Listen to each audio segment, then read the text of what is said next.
The people you want to hear from are not me. It's folks like our first speaker, Mauricio Parise from Delta Airlines, VP of Brand Experience. Mauricio. Show of hands in the audience, and this is just to prove a point to Mauricio. How many people in the audience have heard of Delta Airlines? Yes. Life, you Caitlin, haven't. I told you, people in Europe know Delta.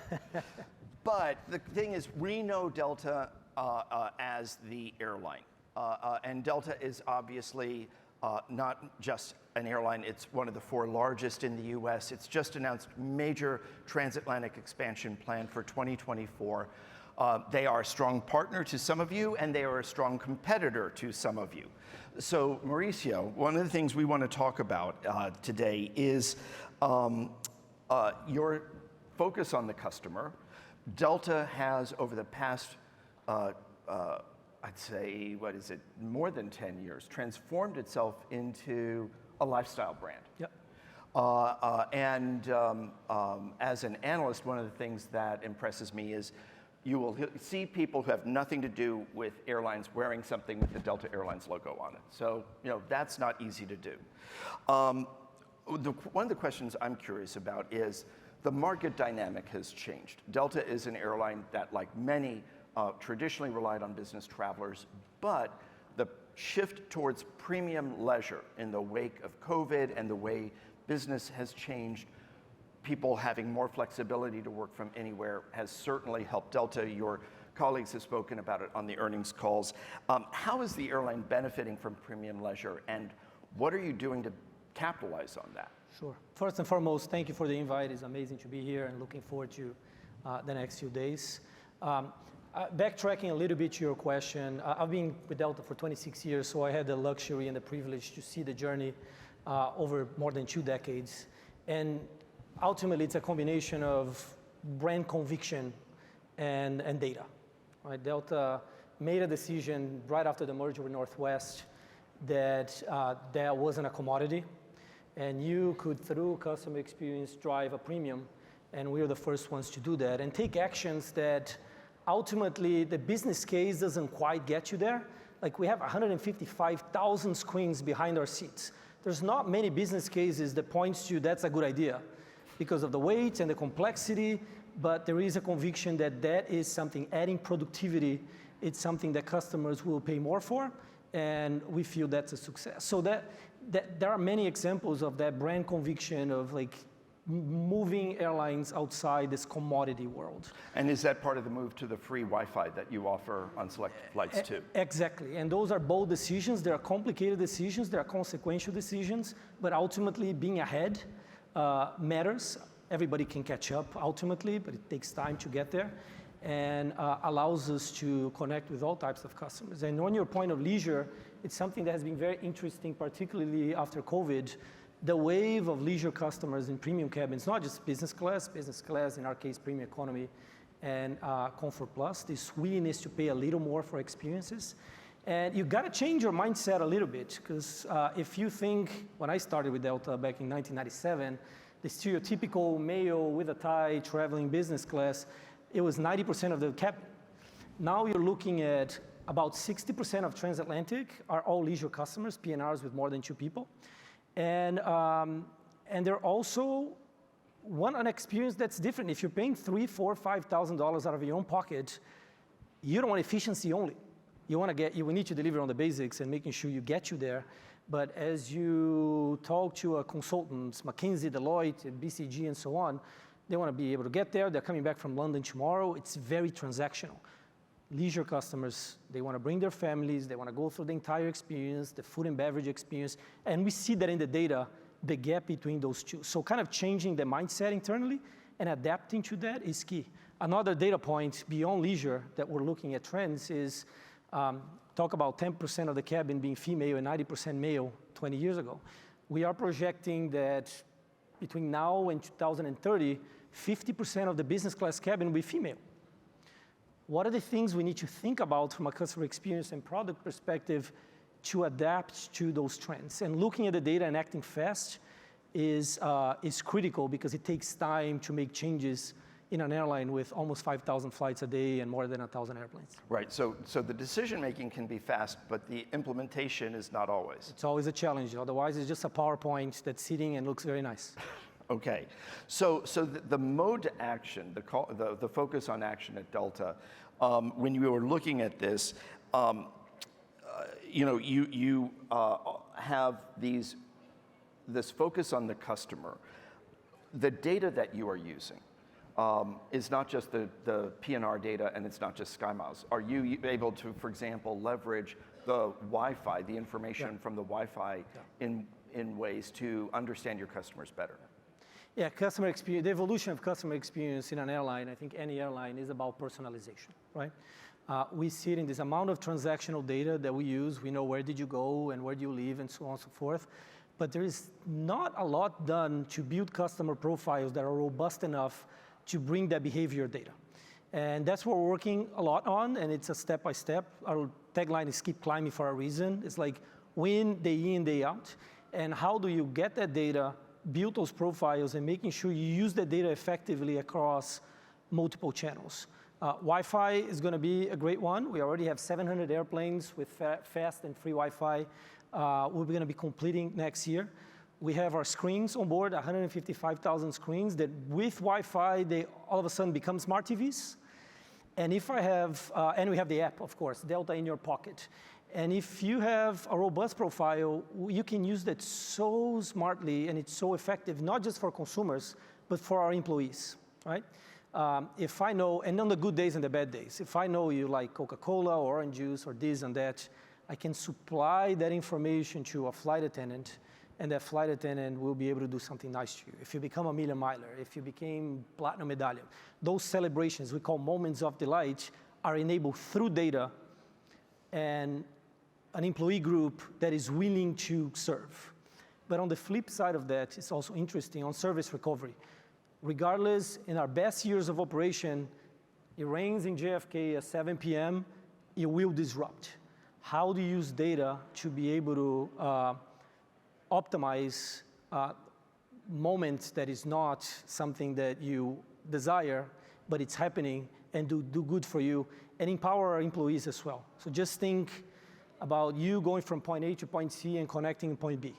The first leg, it got canceled or got disrupted or delayed because a horse crossed the runway. I'll blame the horse, not Delta. On that second leg, your life got disrupted. On that second leg, wouldn't it be important for me to tell the flight attendant that you just went through a disruption so the flight attendant knows how to serve in your situation versus just smiling like nothing happened? All those little things comes from data and enable better service. And that better service, we call the Delta difference, is, along with some great products, is what drives the premium we're experiencing right now in the US. Okay, so that's really good to talk about, but unfortunately, the action isn't always there. Yep. The flight attendants don't always refer to the information that they may have available and so on. This is a challenge, I think, common with a lot of airlines. Is there a way that Delta is trying to help the flight attendant crew, as well as others who may need to know about this information, realize it's there and it exists for a reason?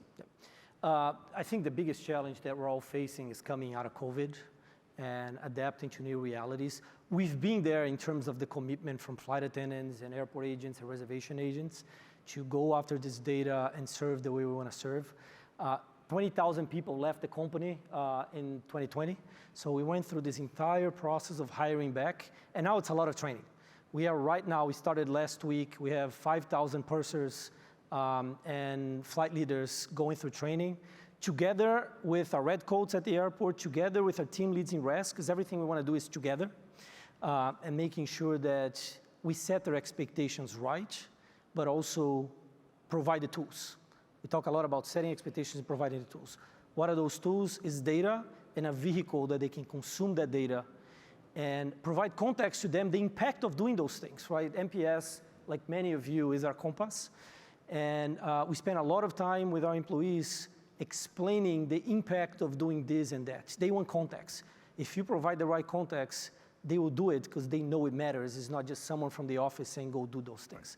And it's a journey. It's a process. We are not happy with where we are right now, despite the fact we're leading in many, many metrics. Again, keep climbing.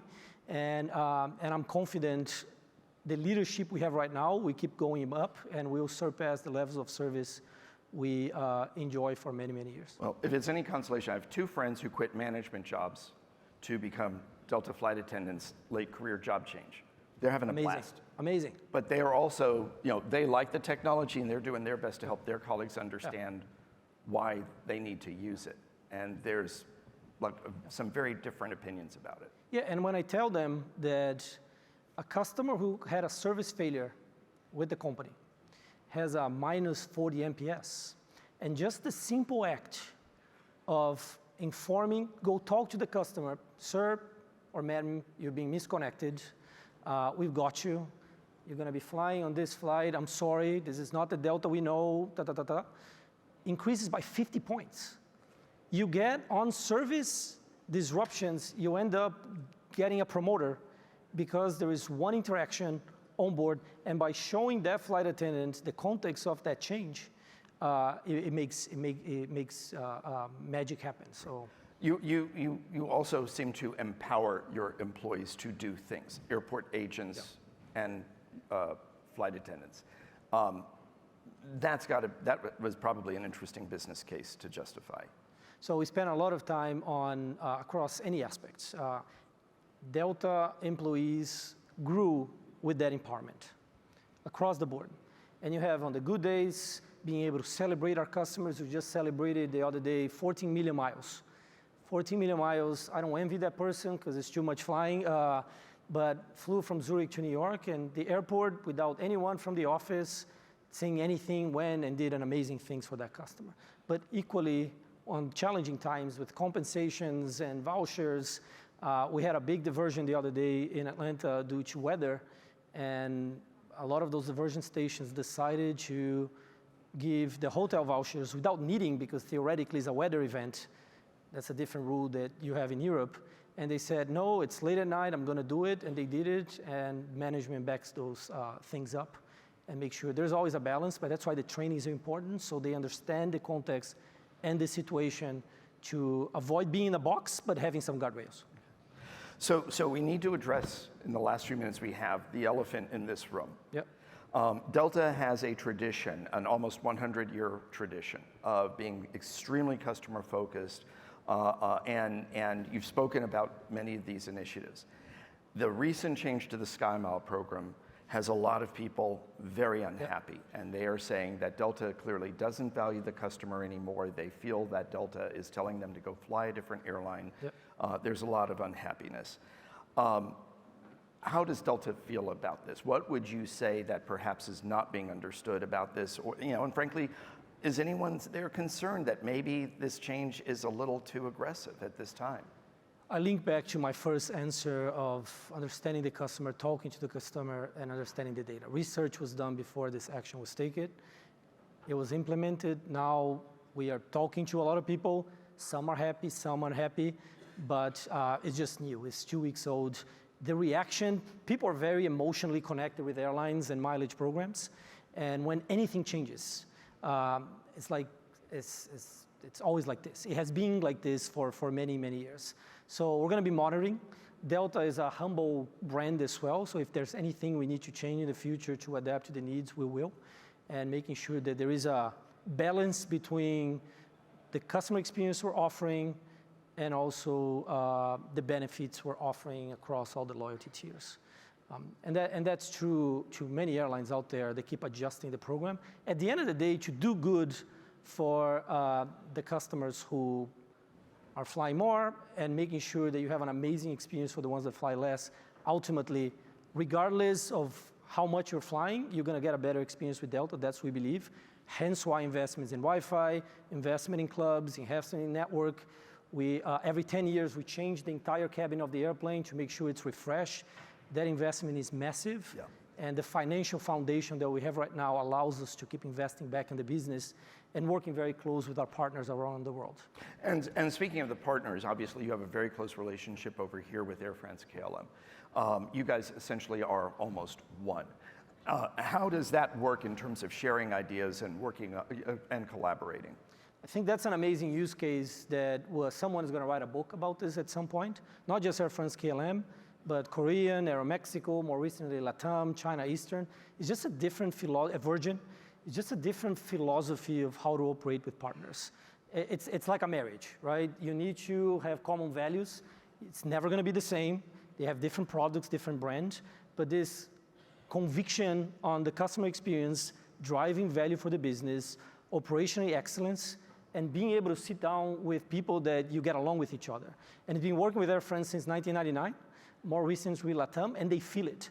I myself spent 3 years working inside an office of a partner about 5-6 years ago. I was the employee of that partner for 3 years to learn from them, to be able to bring those cultural insights back. And we work very close, and it's ultimately benefiting the customer with way more seamless experience from a technology perspective, primarily frequent flyer decisions and so on. So great partners. Some of you are here, and of course cannot forget about SkyTeam, who we are a founder and allows us to reach so many places and work so close with the alliance partner, who's a sponsor of the event, by the way. So. Right. Great. Mauricio, I wish we had more time. Unfortunately, we don't. I'm going to be mindful. So thank you very much. Thank you. I could be here for 3 hours. You want to hear for 3 hours, but appreciate it. This is an amazing conference. This is an amazing place. And obrigado a todos. Thanks. Okay.